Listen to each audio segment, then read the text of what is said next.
What's up, guys? Welcome back to Newswave. So Metal Wolf Chaos XD is out today. I'll be grabbing that and having some fun with that game. Been looking forward to it for a while after hearing about it way back in the day, being stuck in Japan on the original Xbox. So exciting stuff there.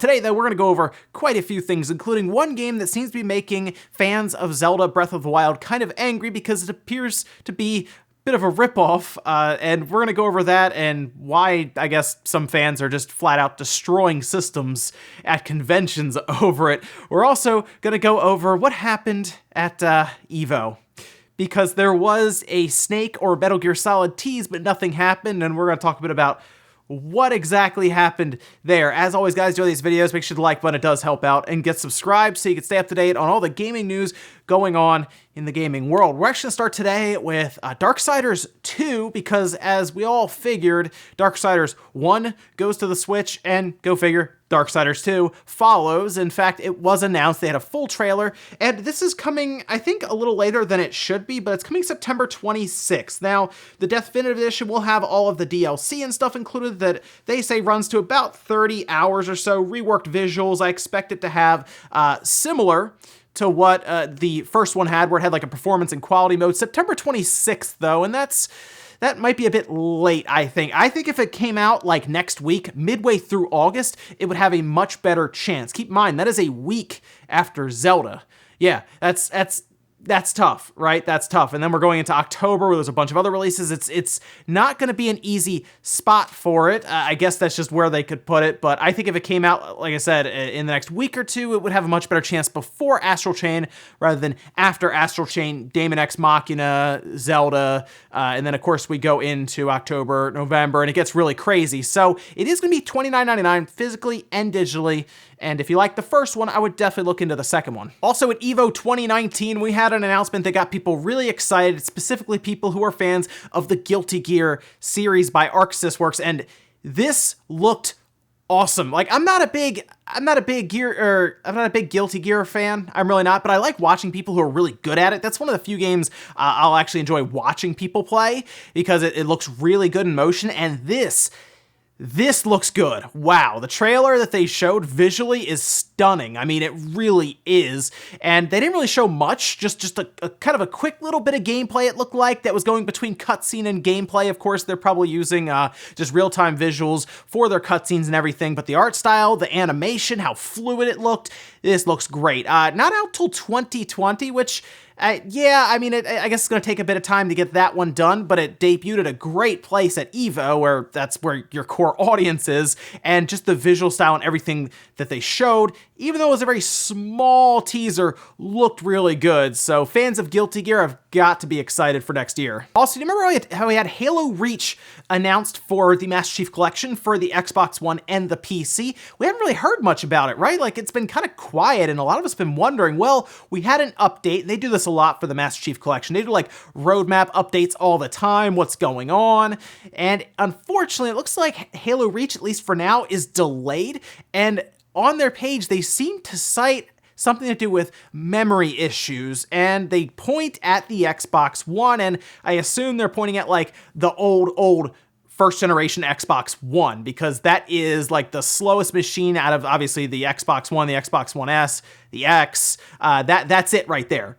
Even if you went to the PS4, of course, you're still looking at that original Xbox One, and that's what happens with a lot of third-party games. This is a first-party game, but they still have to account for that system. If they were just designing for, I think, the X and the PC, there probably wouldn't be any issues. However, they say that it's going to take a bit more time to get this one done, and outside of, I guess, packaging an expansion pack with it, we're just going to have to wait a bit longer for I guess the beta and then the eventual release of it. I don't know if they'll hold up the PC version over this, if it really does take that much longer.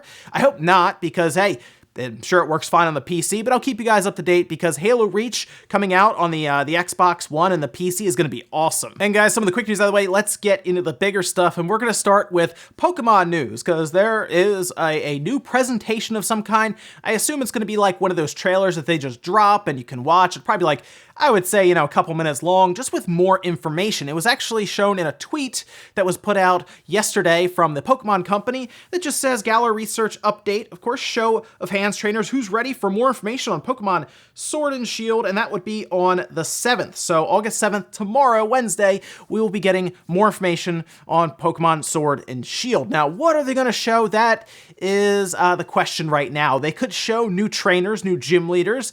We assume they'll show new Pokemon, possibly new parts of the world. The biggest thing I think I would like to see right now is just how many Pokemon can we expect. One of the biggest things about the whole National Dex controversy and people arguing and everything is we don't have all of the pieces to the puzzle, which is the game, and we are coming up to it, right? It's going to be releasing in November, so we're not that far out, and I would like to know as much as possible about the game so I can make an informed purchase, and that would include how many Pokemon are going to be in the game. If you're not putting all of them in, I know you're not going to be able to go down the list. They're not going to put a list out and it's like, these are all the Pokemon that are in the game, because there might be some that are new, and if you see a list of them, you won't know what's what, and they may want to present them as they go along. But I think at least saying, okay guys, there's 500 Pokemon in this game, at least then some people will say, okay, that 500, there's a good chance that my favorite's in there. We don't know, but just as an example. So that's the biggest thing I think they could say that would at least help kind of stop some of the frustrations with the fans, but we'll see. Also, I mean,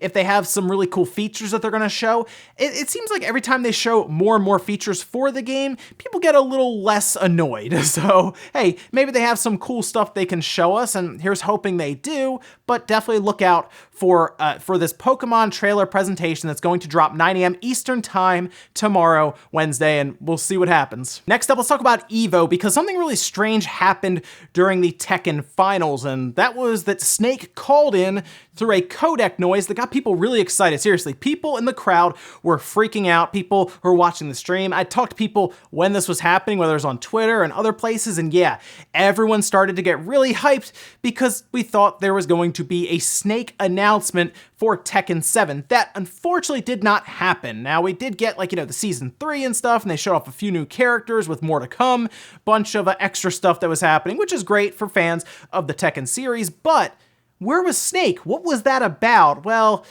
EVO decided to respond, and it went over about as well as you would figure. This is what they said. Just to clear things up, the Snake cameo video that we showed during Tekken Finals was our idea of a little joke. It was not intended to imply a character reveal, and was done on our own without consulting Bandai Namco. Sorry for any confusion. Well, that was quite the joke. Very, very funny. Yes, I'm sure all of the Tekken fans understand. Oh, they showed Snake calling in. That's great. Yeah, no. I have no idea who thought that was a good idea. Like, what? And here's where things get even crazier. They apparently had no permission at all to do that. In fact, David Hayter even pointed this out on Twitter, saying, "EVO, you also failed to consult me or Konami. Please do not use my voice to promote other games. Ever." So David Hayter's not very happy about that. I'm curious what Konami thinks there.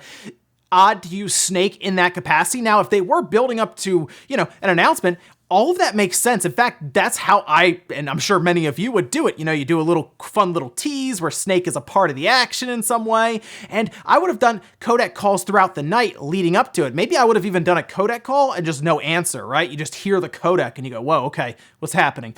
No, that is how you let down the crowd badly. And those are hardcore fans who already knew, or at least thought they knew it was happening as soon as the codec sound happened, right? They didn't even have to see Snake. They already thought he was going to show up in Tekken. And it didn't help that while this was all going on, they had, a Harada from Tekken go up and down the steps like we're expecting Snake. People were shouting Snake while he kept doing that.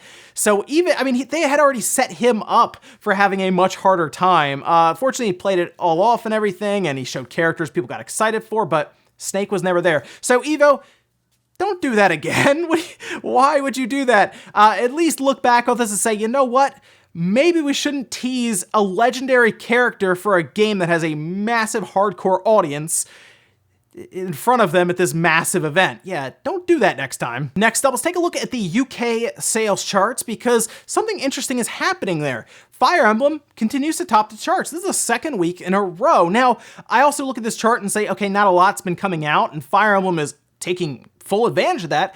It has dropped 60% week on week in physical sales in the UK, but for a game and a genre that Fire Emblem's in, that's actually not bad. That's pretty good. In fact, here's the top 10 For the sales chart here, you see Fire Emblem at the top, FIFA 19 below that. Again, FIFA does well constantly. It actually jumped up from number 5 last week, number 2, Crash Team Racing, Super Mario Maker 2, which holds steady at 4. Madden NFL 20 debuts at 5.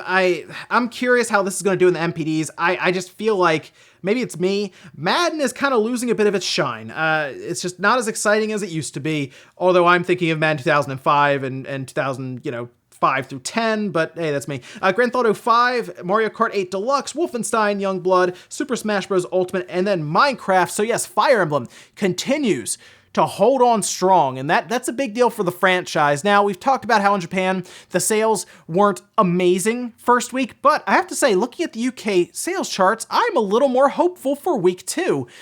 Maybe it'll stick around, although there's also reports that Fire Emblem sold through 80% of its shipment in Japan the first week, and that's also pretty good. So according to GameIndustry.biz, the reason that Fire Emblem actually had a decent uptick, it dropped 60%, but to stay at the number 1 in the UK is a big deal. Word of mouth and restocking. So hey, maybe there was a restock in Japan, and it can actually hold a pretty strong number in the second week. That would be big for this franchise, considering it seems to be doing pretty well right now in the West. We'll, of course, get hard numbers from Nintendo somewhat at their next quarterly financial briefing, but until then, we'll have to see what it does in the next day or two on the Famitsu sales charts. And our last bit of news, let's talk about a game that fans are not particularly happy with. Specifically, it seems to be Nintendo fans around a game that is releasing on the PlayStation 4 that seems to take, we'll say, heavy inspiration from Breath of the Wild. Now, the first thing I think about when I see this, which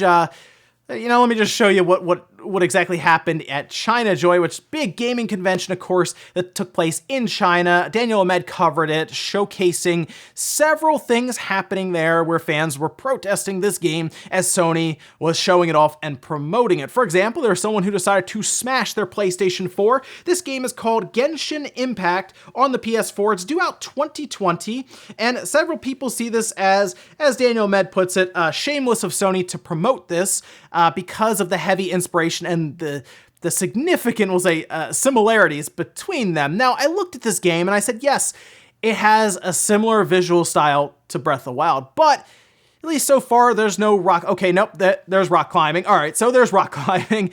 Yes, it does look and seemingly play very, very similar to Breath of the Wild. So here's the thing. If it is that close, Nintendo will take action, of course. They'll do some sort of lawsuit or something, but I don't think that's going to happen. And the biggest reason I think that is you probably weren't aware of it, like me, until this controversy started up and people pointed out that it looks similar to Breath of the Wild. I really wasn't until it started getting pointed out, and it is releasing next year, and I'm sure people will check it out, but how many people? See, the thing about Breath of the Wild, and the reason Zelda sells is because it's Zelda, and of course taking into account that Zelda also pulled inspiration from other games, whether it's The Witcher 3, for example, or you have Far Cry with like the towers and stuff. Yes, there was a lot of inspiration pulled from different series. Like I said, Witcher, Far Cry, you could probably name a few others, and here we are now with a game that's pulling maybe a bit more than inspiration. Is it worth destroying your PlayStation over? Probably not. No, I wouldn't go to a convention and throw it on the ground. It's a PlayStation, right? It probably costs you money. But will this game be good? That's a whole other question. Will it actually sell anything? Again, another question. It's not Zelda, so let me know what you think about this game down below, and if the similarities are too close and something needs to be done about it. And we'll finish up with the comment of the day as you're seeing here. This one is from Dan W, saying E3 is only relevant when companies show new hardware. Next gen will help E3 next year, but will decline again till the next system or system revisions. YouTube has made game reveals more accessible to the public than ever before, killing that aspect of the conference other than demos on the show floor. So I would agree that the hardware aspect for next E3 is going to make it tough for media not to show up, even if they decide to attempt to boycott it because of the information being leaked out. That is going to be tough because everyone will want to go and try to get hands-on impressions, footage of Scarlet, and then, of course, the PlayStation 5 being shown off and played. I think the reason I liked E3 so much was because of the live shows, right? And you would get the crowd reaction. There are some awesome reactions from Nintendo, Sony, and Microsoft, and we're kind of losing that at this point. Yes, the Nintendo Direct and the state of play and all that, those work better to get the information faster, but something about, I don't know if it's like the the camaraderie almost of everyone coming together and getting excited about the same thing that everyone has a passion for.